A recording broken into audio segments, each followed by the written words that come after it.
Welcome to Matrescent's Memoirs. I'm Sandra from Embrace Motherhood. Today we have Rebecca from Rebecca Matthews Artist, who's here to share her motherhood journey and what inspired her beautiful Tiny Dancer's latest release painting. Rebecca is a talented oil-based artist who paints botanicals using a layered technique to create rich colour and beautiful contrast. Hi Rebecca. Hi. Thanks for sharing your motherhood journey with me and your latest release Tiny Dancers and how your motherhood journey has inspired this beautiful painting. Thank you, it's a pleasure. First things first, please tell us how Tiny Dancers was inspired. So Tiny Dancers is the first painting of my Blooming series, and it depicts a journey of growth. So often we will start a journey like a little bud, and as we take on new experiences and knowledge, we will bloom, and the last flower represents the wisdom that we've gained from the journey. It's beautiful, stunning. Thank you. How does this relate to your motherhood journey? Yeah, so for me, Tiny Dancers is my growth through motherhood. I started the journey like a bud, quite vulnerable, and then with your support, I've taken on different lessons. I've learned different things, and which is the wisdom. So for me, those lessons have been trusting my intuition, being kind to myself, and a belief that my value comes from within. I can really see your growth within the painting and within you as a person. Thank you. Can you touch on how you grew your intuition? Yeah, sure. So I'd always wanted to be a mum, and I've always loved children. So when I first became a mum with Jaden, my boy who's now 5, I put a lot of pressure on myself to be perfect, which meant that I was always hunting out the perfect answer.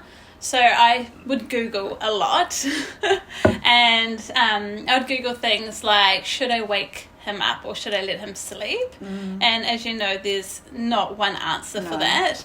So I mean, you might get a scientist saying let him sleep because it's really good for his development, and on the other hand you might have a sleep consultant that would say wake him up because it's really good to get him into routine. But because I couldn't land on the perfect answer, I would just keep hunting, rereading the same things but from different sources. And it just created like a spiral of uncertainty. And in those early days, when you're really vulnerable, and not getting much sleep, and you've gone through all these physical changes and stuff, it's really hard to come out of that. So with your support, I learned more about trusting my intuition. And so for me, that meant basically I would, do research, but once I had the answers, stop. And then even if I didn't have an answer straight away, I'd just let it sit for a while, because then I could make a decision that was best for my children and me, rather than trying to find that perfect answer. Yeah, and do it your own way, basically. Yeah. Find your own way. Yeah. And earlier you mentioned how kindness has helped you. Can you please tell me more? Yeah, so when I had my second child, Mila, she went through a stage around 9 weeks where she needed help getting to sleep, but she could only be awake an hour at a time. So I felt like I spent the whole day like rocking and patting and just trying to help her get to sleep, and it was so exhausting. And when you're in that kind of state and you're tired and you're vulnerable, like I noticed that I would say things like, I can't do this, this is too hard. But with your support and your course and stuff, you suggested that I do some positive affirmations. And so when I was in those moments, I would change my thinking to, I've got grit. We talked a lot about grit and grace and perseverance, and I'm strong. And it was little steps, like obviously it wasn't instant, but just trying to change those thoughts helped me create more of a positive mindset and just be kinder to myself. And to get you through those tough times. Yeah.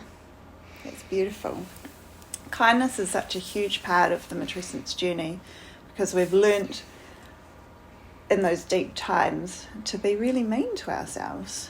Yeah. And to give yourself kindness and talk to yourself like your best friend is a real stepping stone in that growth journey. Another area of growth you mentioned was your inner value, and that it comes from within. Can you tell me more about that? So you talked a lot about this, and it is interesting that when you become a mother, there is no performance reviews or promotions or anyone patting you on the back saying, you did such a good job. So for me it was a change of perspective. Like, I had to value what I was doing because I wasn't going to get that externally. And being a mum, there is so much value in it. We learn a lot from our children, and we learn a lot about ourselves, and that is how we grow. And motherhood is really special. Yeah, that's a big part of my push in this matrescence space, is to value yourself and the motherhood part of your life more, because as you said, up until this point in your life, everything you get is external validation. To develop your internal knowing, your internal confidence, your internal belief, it takes a lot of effort and a lot of digging deep, but the benefits in the long run is that you know that you're doing a good job.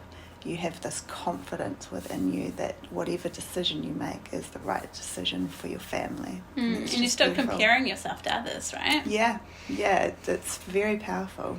What did you feel when you heard matrescence for the first time? Yeah, well, I had never heard of it before. But when you started talking about it and unpacking all the parts to it, because there's a lot to it, right? I was just really curious about it. And when I did your course and we chatted more, I was able to relate it to my experiences. So I found that really valuable. What is one tool or step that you can suggest to other mums to take in their motherhood journey? So I think there's 3 things that I've learned are all about a change of mindset. To do that, of course, is really, really hard to do it by yourself when you don't have that support. So I would suggest getting support around it. Having someone that keeps you accountable. Like when we talked about kindness and you gave me those affirmations, or I came up with those affirmations, you would check in with me a week later or whatever, and I was able to go, well, this is working or this isn't working. And just having that support really helped me through those times. And being able to chat to you meant that I could tell my story and reflect on it, and just gave me the opportunity to learn and move forward and grow.